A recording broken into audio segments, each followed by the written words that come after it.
نحمده ونصلي على رسوله الكريم اما بعد فاعوذ بالله من الشيطان الرجيم بسم الله الرحمن الرحيم رب اشرح لي صدري ويسر لي امري واحلل عقدة من لساني يفقهوا قولي رب زدني علما اللهم فقهنا في الدين اللهم فقهنا في الدين اللهم فقهنا في الدين اللهم إنا نسألك حبك وحب من يحبك والعمل الذي يبلغنا حبك اللهم ارزقنا إخلاص الہی آمین۔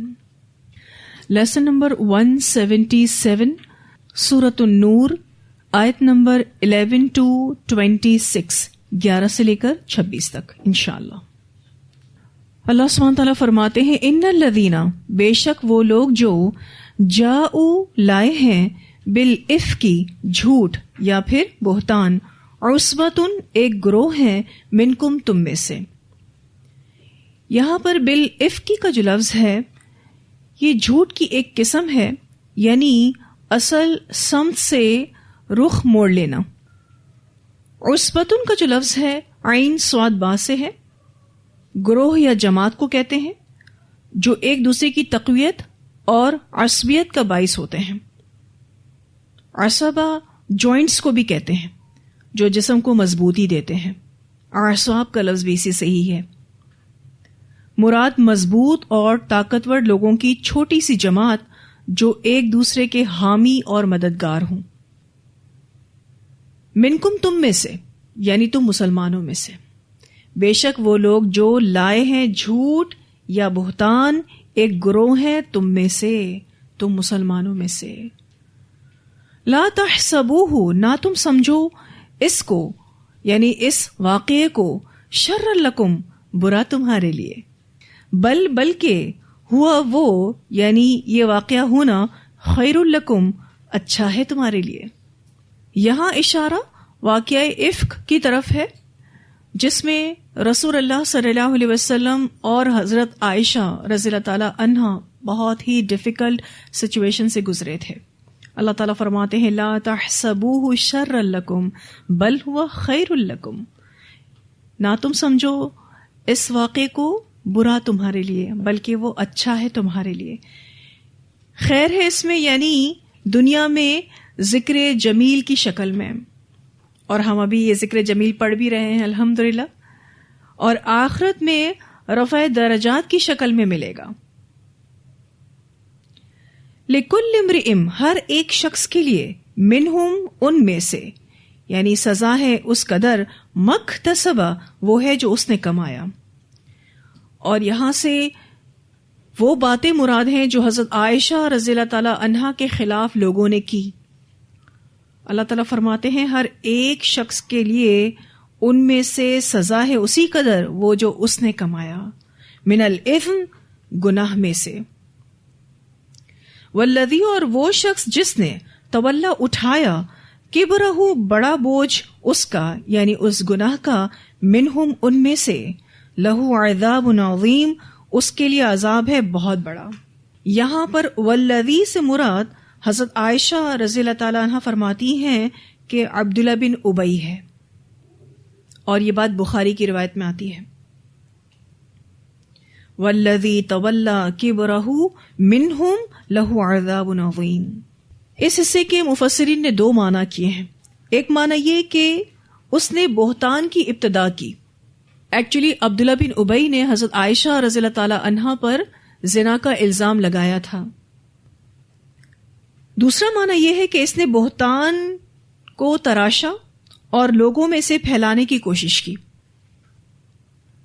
یعنی اس نے باقاعدہ ایک واقعہ گھڑا اور یہ بہتان حضرت عائشہ پر لگایا اور پھر ان باتوں کو لوگوں کے درمیان پھیلایا۔ والذی تولا کبرہ منہم، اور وہ شخص جس نے اٹھایا بڑا بوجھ اس کا ان میں سے، یعنی اس نے اس بہتان کی ابتدا کی تھی یا پھر اس نے بہتان کو تراشا اور لوگوں میں اسے پھیلانے کی کوشش کی۔ اس شخص کے لیے لہو عذاب عظیم، بہت بڑا عذاب ہے۔ یہاں سے وہ آیات شروع ہو رہی ہیں جو حضرت عائشہ رضی اللہ تعالی عنہا کے لیے اللہ تعالیٰ نے برات میں اتاری. حضرت عائشہ رضی اللہ تعالی عنہا اعلیٰ نسب اور اعلیٰ اخلاق کی مالک تھی، جن کی ذات سے شر کی کوئی امید نہیں تھی. بہت ہی نیک اور پرہیزگار تھی. منافقین نے ان کی حیثیت میں کمی لانے کے لیے یہ گناہ کیا. آپ سب یہ بات جانتے ہیں کہ حضرت عائشہ حضرت ابو بکر صدیق رضی اللہ تعالی عنہ کی بیٹی تھی، رسول اللہ صلی اللہ علیہ وسلم کی زوجہ تھی. ان کو صدیقہ کہا جاتا تھا. خواتین میں سب سے زیادہ احادیث کو انہوں نے روایت کیا. بڑی فصیح و بلیغ تھی. آپ صلی اللہ علیہ وسلم نے ان کی گود میں وفات پائی. ایسی باوقار خاتون پر منافقین نے الزام لگایا. آپ سوچیں منافقین کی کتنی جرت بڑھ چکی تھی. سورہ نور کی ابتدا میں تہمت اور قذف کے احکام بتانے کے بعد اب یہ واقعہ بیان کیا جا رہا ہے، اور اس واقعے کی ابتدا ان الفاظ سے کی گئی، ان الذین جاؤوا بالافک عصبۃ منکم، کہ یہ کچھ افواہیں پھیلی اور قصے گھڑے گئے سراسر جھوٹ اور بہتان ہیں جس میں کوئی حقیقت نہیں. حضرت عائشہ رضی اللہ تعالی عنہا فرماتی ہیں شعبان 6 ہجری کو نبی اکرم صلی اللہ علیہ وسلم کو اطلاع ملی کہ بنو مستلق کے لوگ مسلمانوں کے خلاف جنگ کی تیاری کر رہے ہیں اور دوسرے قبائل کو بھی جمع کرنے کی کوشش کر رہے ہیں. یہ اطلاع پاتے ہی آپ صلی اللہ علیہ وسلم ایک لشکر لے کر ان کی طرف روانہ ہو گئے تاکہ فتنے سے پہلے اس کا سر کچل دیا جائے. جنگ احزاب کے بعد آپ صلی اللہ علیہ وسلم نے فرمایا تھا کہ اب کفار ہم پر حملہ آور نہیں ہوں گے بلکہ ہم ان پر حملہ آور ہوں گے. اور غزوہ احزاب کون سی ہجری میں ہوا؟ 5 ہجری میں. اور غزوہ بنو مستلق 6 ہجری میں ہوا. تو رسول اللہ صلی اللہ علیہ وسلم نے اوفینسو وار کی، یعنی خود سے لڑائی کے لیے گئے. اس مہم میں عبداللہ بن ابی بھی منافقوں کی بڑی تعداد لے کر آپ صلی اللہ علیہ وسلم کے ساتھ ہو گیا. آپ کو تو پتا ہے نا، یہ منافقین پریٹینڈ کیا کرتے تھے کہ یہ بھی خالص مسلمان ہیں، لیکن اصلاً یہ مسلمان نہیں تھے، مومن نہیں تھے. لیکن خیر دکھانے کے لیے جنگوں میں بھی آتے تھے، نماز پڑھنے کے لیے بھی آتے تھے. تو اس مہم میں عبداللہ بن ابی جو منافقوں کا سردار تھا، وہ منافقوں کی بڑی تعداد لے کر آپ صلی اللہ علیہ وسلم کے ساتھ ہو گیا. پھر آپ صلی اللہ علیہ وسلم نے اس جنگ کو جیت کر پورے قبیلے کو مال اور اسباب کے ساتھ حاصل کر لیا، یعنی یہ رسول اللہ صلی اللہ علیہ وسلم جنگ جیت گئے. اسی سفر میں واقعہ افک ہوا. انشاءاللہ اس واقعے کی تفصیل آپ کے سامنے رکھوں گی. اس واقعے میں جو غور طلب بات ہے وہ یہ کہ آپ صلی اللہ علیہ وسلم اور آپ کے اصحاب صبر، حکمت اور دانائی کا مظاہرہ نہ کرتے تو مسلمانوں کی سوسائٹی میں خطرناک جنگ ہو جاتی، یعنی مسلمان آپس میں لڑ پڑتے. لیکن رسول اللہ صلی اللہ علیہ وسلم نے اس سچویشن کو بہت صبر کے ساتھ، بہت حکمت اور دانائی کے ساتھ ڈیل کیا. الحمدللہ. واقعہ افک کے بارے میں آپ سیرہ میں بھی پڑھ چکے ہیں، ٹھیک ہے. ان آیتوں کا تقاضا یہ ہے کہ آپ کے سامنے پورا واقعہ افک رکھا جائے، اور یہ واقعہ خود حضرت عائشہ رضی اللہ تعالی عنہا اپنی زبان سے سناتی ہیں. تو جتنا اچھا وہ بیان کر سکتی ہیں کوئی اور بیان کر ہی نہیں سکتا. سیدہ عائشہ رضی اللہ تعالی عنہا بیان کرتی ہیں کہ رسول اللہ صلی اللہ علیہ وسلم کا دستور تھا کہ جب آپ سفر میں جاتے تو اپنی بیویوں کے درمیان قرعہ ڈالتے اور جس کا نام نکلتا اسے سفر میں ساتھ لے جاتے.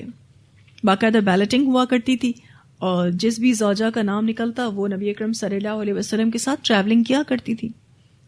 حسب معمول ایک مرتبہ ایک لڑائی سے قبل آپ نے ہمارے درمیان قرعہ ڈالا، اس میں میرا نام نکل آیا.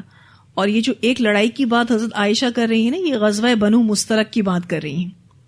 کہتی ہیں میرا نام نکل آیا، سو میں رسول اللہ صلی اللہ علیہ وسلم کے ساتھ چلی گئی.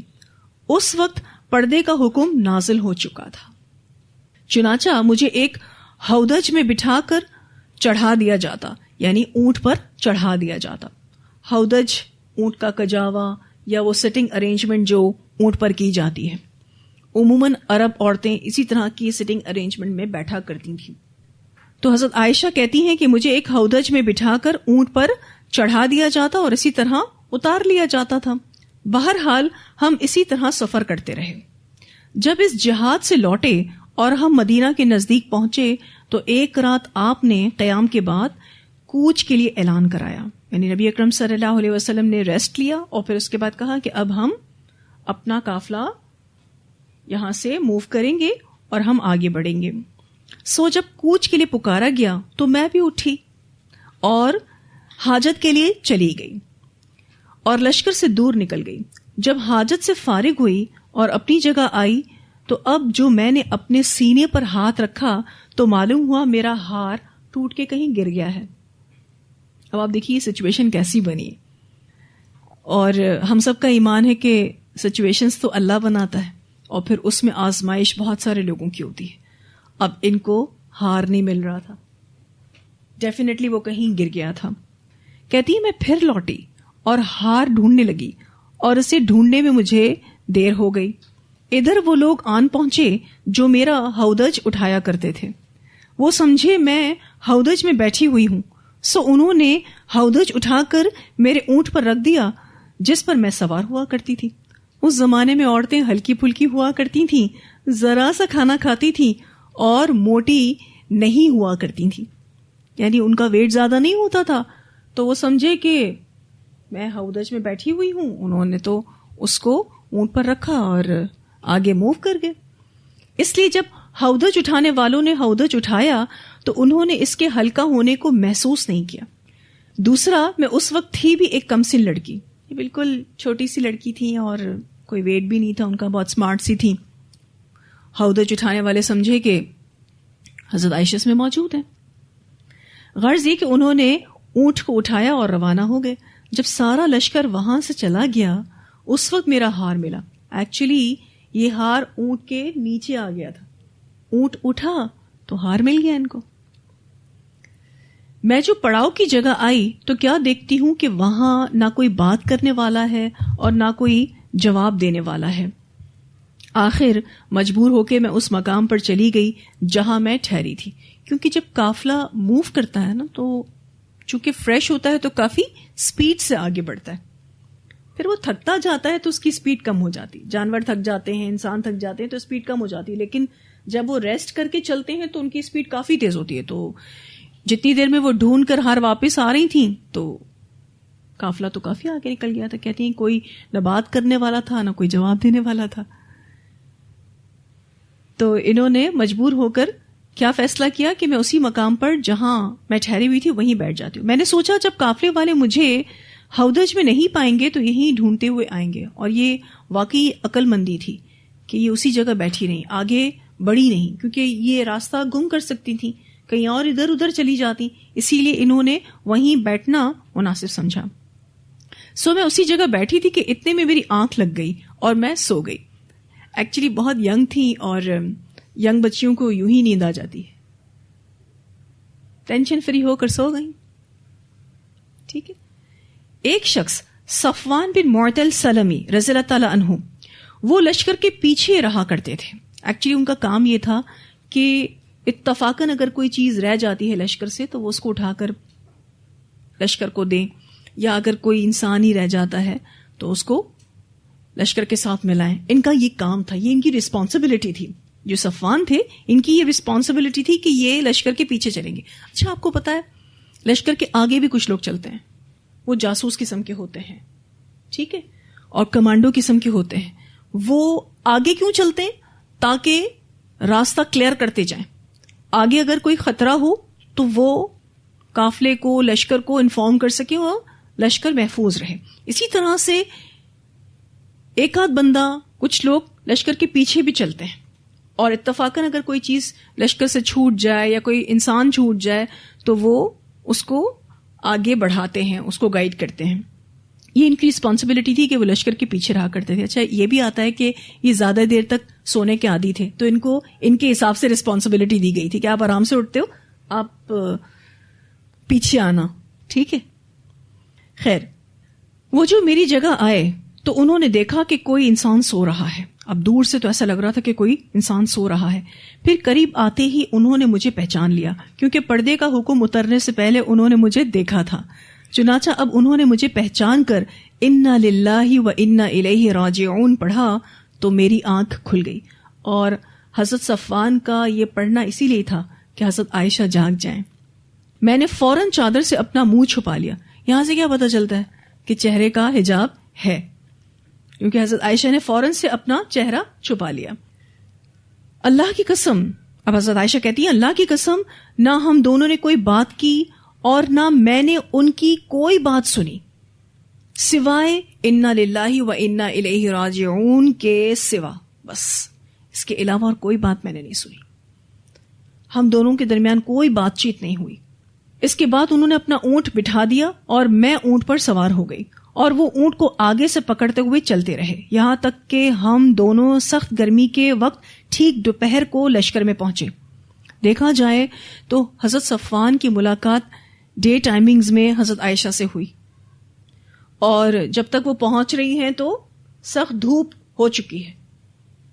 تو یہ جو عبداللہ بن ابی الزام لگائے گا نا حضرت عائشہ پر کہ وہ رات کسی کے ساتھ نعوذ باللہ گزار کر آ رہی ہیں، تو تحقیق ہو تو ٹائمنگز کے حساب سے بھی یہ کیس کلیئر ہو سکتا تھا، لیکن اس ٹائم پر اس چیز کو اتنا نوٹس نہیں کیا گیا.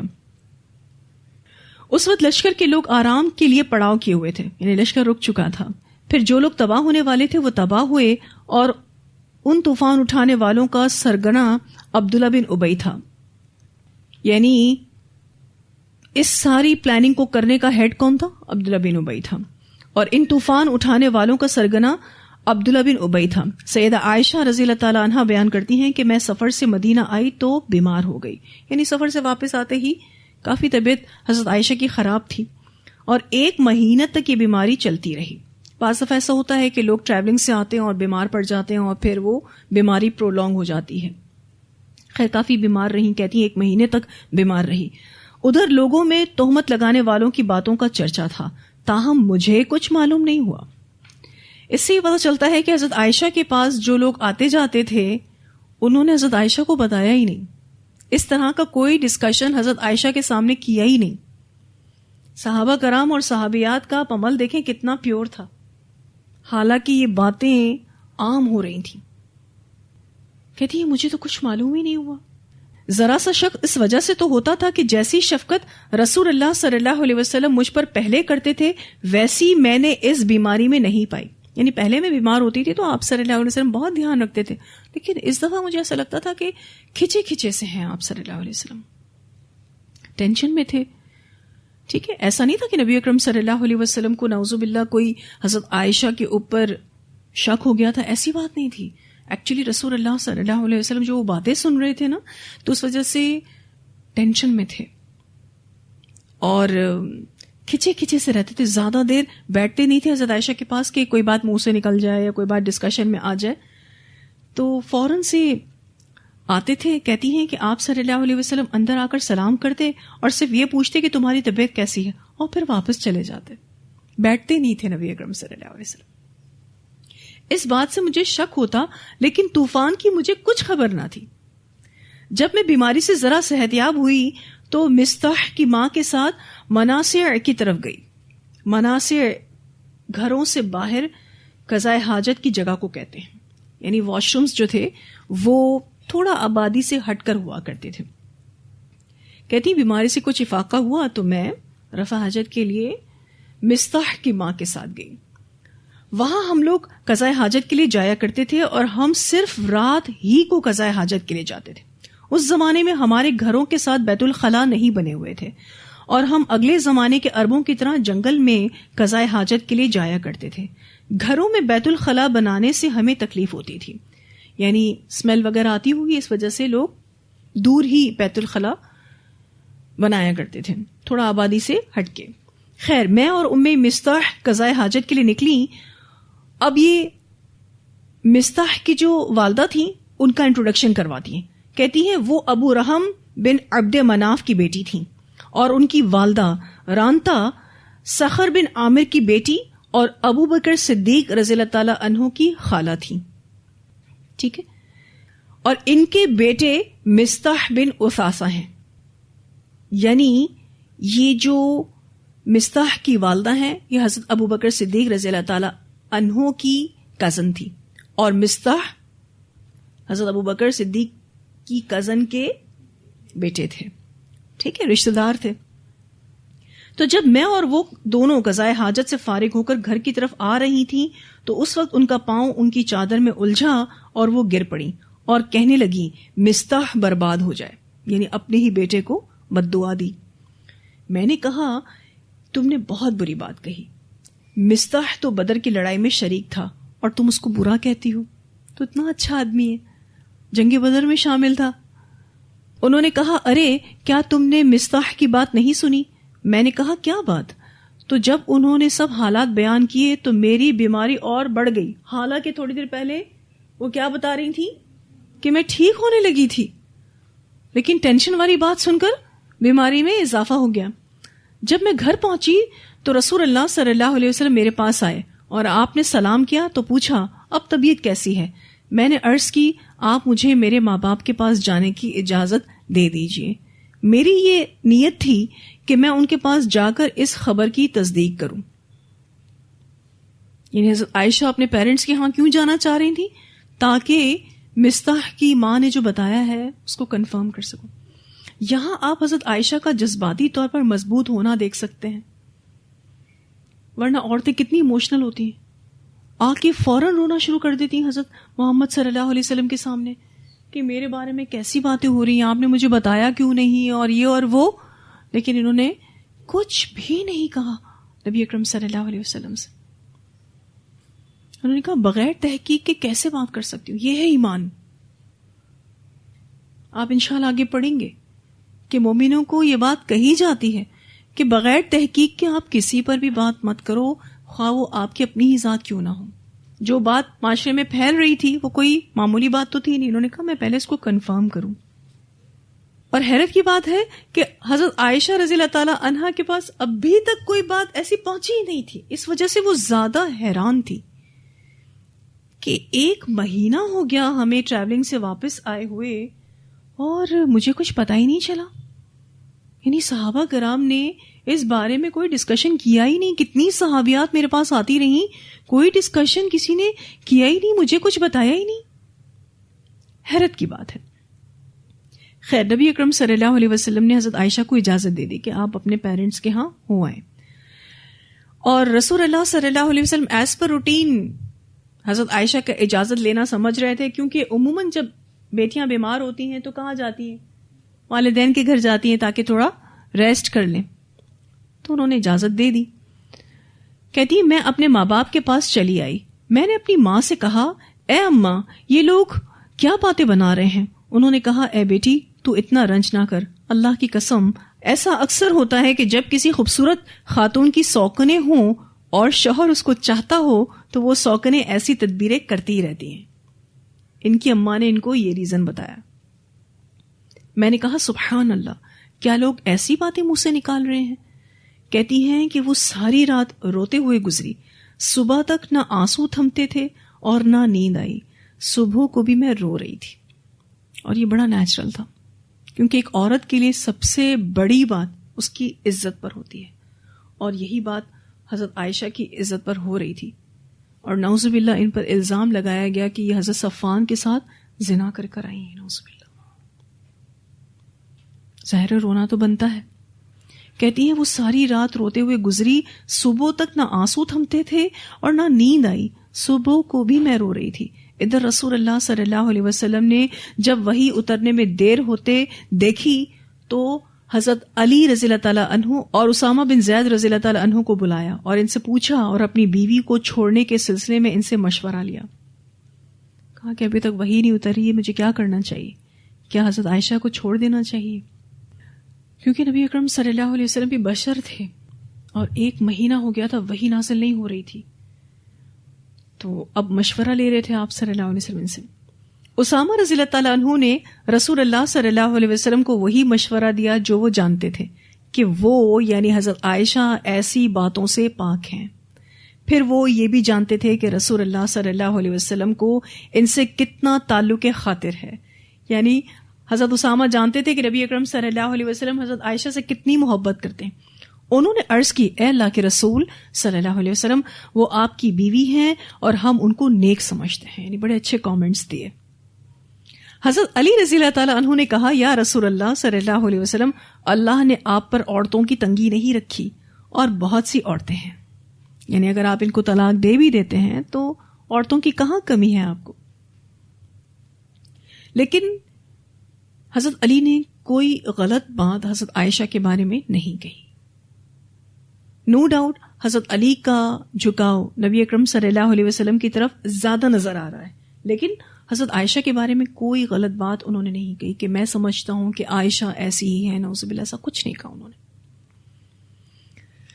لیکن اب حضرت علی مزید کہہ رہے ہیں لیکن آپ ذرا لونڈی یعنی بریرہ رضی اللہ تعالی عنہا سے تو پوچھئے, وہ سچ سچ ان کا حال بتا دے گی. کیونکہ حضرت عائشہ کی یہ لونڈی تھی حضرت بریرہ, تو اگر آپ کو ان کی ڈیٹیل انفارمیشن چاہیے تو آپ بریرہ سے پوچھ لیں وہ کیا کہتی ہے. رسول اللہ صلی اللہ علیہ وسلم نے بریرہ رضی اللہ تعالی عنہا کو بلایا اور پوچھا بریرہ کیا تو نے عائشہ سے کبھی کوئی ایسی بات دیکھی ہے جس سے ان کی پاک دامنی میں شک پیدا ہو؟ بریرہ نے کہا اس ذات کی قسم جس نے آپ کو نبی بنا کر بھیجا ہے میں نے تو کبھی کوئی بات ان میں عیب کی نہیں دیکھی. آج تک ایسی کوئی چیز میں نے ان سے فیل نہیں کی. اتنی بات ضرور ہے کہ ابھی کم عمر لڑکی ہیں, گھر میں آٹا گوندا ہوا رکھا ہوا ہوتا ہے اور وہ سو جاتی ہیں تو بکری آ کر آٹا کھا جاتی ہے. بس صرف اتنی امیچورٹی ہے ان میں. بعض دفعہ آپ نے دیکھا ہوگا کہ ینگ بچیاں کھانا بنا رہی ہوتی ہیں تو کوئی چیز توڑ دیتی ہیں, ٹھیک ہے, جلا دیتی ہیں یا کھانا ضائع کر دیتی ہیں. اس طرح کی امیچورٹی زیادہ سے زیادہ ہو سکتی ہے, بس اور کچھ نہیں. اور یہ تو اگنوریبل ہے نا.